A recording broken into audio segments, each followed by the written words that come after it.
กลิ่นหอมของบลูเบอร์รี่ของนครเมืองจื้อแขวงยุนนานได้แพร่กระจายไปไกลทั้งภายในและต่างประเทศ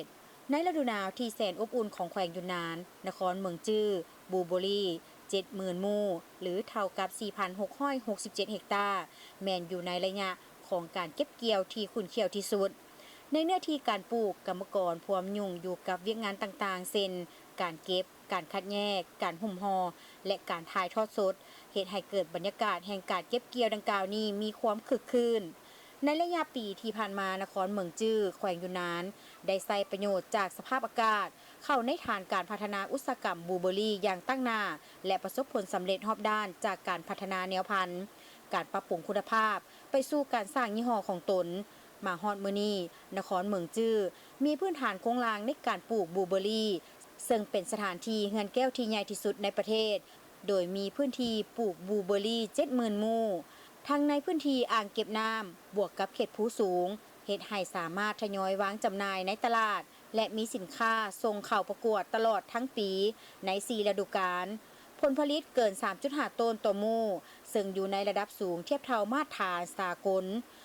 โดยได้รับการสุบยูจากรัฐบาลนครเมืองจื้อได้สร้างตองโซ่อุตสาหกรรมแบบหลากหลายมิติควบคุมทั้งบลูเบอร์รี่ทั้งภู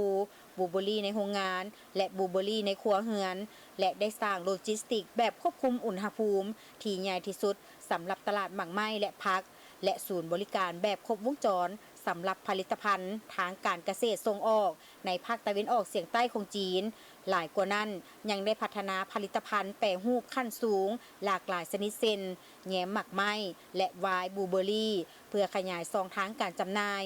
โดยเฉพาะผลิตภัณฑ์เหล่านี้บ่เพียงแต่เป็นการสั่งซื้อแบบสั่งจองจากโรงงานโดยตรงเท่านั้นแต่ยังจำหน่ายผ่านการถ่ายทอดสดทางออนไลน์อีกด้วย